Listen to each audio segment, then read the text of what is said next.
Hi friends, good evening. Today topic వచ్చేసి నేను చెప్పబోయేది ఏంటంటే ఇంగ్లీష్కి సంబంధించి కలెక్టివ్ నౌన్స్ అనమాట. First of all please my channel like, share, subscribe and comment. కొంచెం నాకు కోల్డ్ అండ్ కాఫ్గా ఉండటం వల్ల గొంతు అంత బాగాలేదు. కాకపోతే ఏంటంటే వీడియో అప్లోడ్ చేయాలనే దానికోసం నేను ఇది అప్లోడ్ చేస్తున్నాను. కలెక్టివ్ నౌన్స్ అనమాట.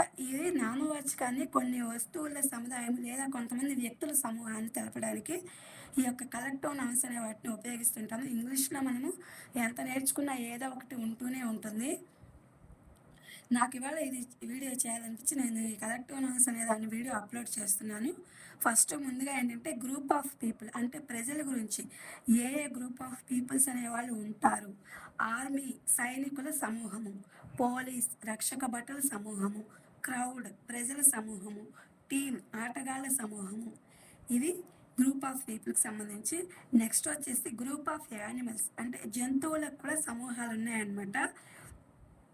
ఏ ఫ్లోక్ ఆఫ్ షీప్స్ అంటే గొర్రెల మంద, ఏ హెడ్ ఆఫ్ కౌస్ ఆవుల మంద, ఏ ప్యాక్ ఆఫ్ యాసెస్ గాడిదల మంద, ఏ షోల్ ఆఫ్ ఫిష్ అంటే చేపల సమూహం అనమాట. ఇక్కడికి వచ్చేసరికి మనకి ఏ ఫ్లోక్ ఆఫ్ షీప్ అంటే గొర్రెల మందని, హెడ్ ఆఫ్ కౌస్ అంటే ఆవుల మందని, ఏ ప్యాక్ ఆఫ్ యాసెస్ అంటే గాడిదల మందని, ఇక్కడ ఏ షోల్ ఆఫ్ ఫిష్ వచ్చేసరికి మళ్ళీ ఇక్కడ చేపల సమూహానికి వెళ్ళిపోయాడు. ఇదే ఇంగ్లీష్లో ఉండేటువంటి కొంచెం తేడా అనమాట. యాన్ ఆల్బమ్ ఆఫ్ ఫొటోస్ ఛాయాచిత్రములు అంటే పుస్తకం అని ఇచ్చారు ఇక్కడ. ఆల్బమ్స్లో మనం ఏం పెట్టుకుంటాము, ఫొటోసే కదా మనం పెట్టుకునేది, అదనమాట. అది పుస్తక రూపంలో కూడా ఉంటాయి కాబట్టి అలా ఇవ్వడం జరిగింది. ఏ బంచ్ ఆఫ్ కీస్ తాళపు గుత్తి, ఏ బంచ్ ఆఫ్ గ్రేప్స్ ద్రాక్ష పళ్ళ గుత్తి, ఏ బ్రూడ్ ఆఫ్ చికెన్స్ అంటే కోళ్ళ గుంపు, ఏ బొకే ఆఫ్ ఫ్లవర్స్ పువ్వుల గుత్తి, ఏ చైన్ ఆఫ్ మౌంటైన్స్ పర్వత శ్రేణి, ఏ ఫ్లైట్ ఆఫ్ బర్డ్స్ పక్షుల గుంపు, ఏ గ్రూప్ ఆఫ్ ఐలాండ్స్ ద్వీపాల సమూహము, ఏ క్లౌడ్ ఆఫ్ డస్ట్ దుమ్ము ధూళి, ఏ క్రూ ఆఫ్ సైలర్స్ నౌక విమాన సిబ్బంది, రెండు అందులోనే ఇచ్చారనమాట.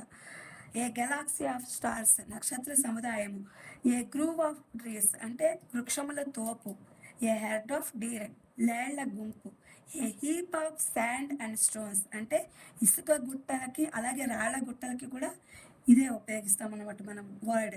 ఏ హీప్ ఆఫ్ రబీష్ చెత్త కుప్ప, ఏ హైవ్ ఆఫ్ బీస్ అంటే తేనెటీగ గుంపు, ఏ ప్యాక్ ఆఫ్ హౌట్స్ అంటే వేట కుక్కల మంద. ఇదనమాట. ఇంగ్లీష్లో ఇలా కొన్ని కొన్ని రకాలైనటువంటి ఉంటాయి. మనం ఎంత నేర్చుకుందాం అనుకున్నా ఎన్ని ఉన్నా ఇంకా చాలా ఉంటూనే ఉంటాయి. అవి కొంచెం వేరియేషన్స్తో ఈరోజు నేను మీకు ఇంగ్లీష్కి సంబంధించి కలెక్టివ్ నౌన్స్ అనేది వీడియో అప్లోడ్ చేశాను. ఇది ఉపయోగపడతాయని చెప్పి please my channel like, share, subscribe and comment. Thank you for watching. Thank you for your support.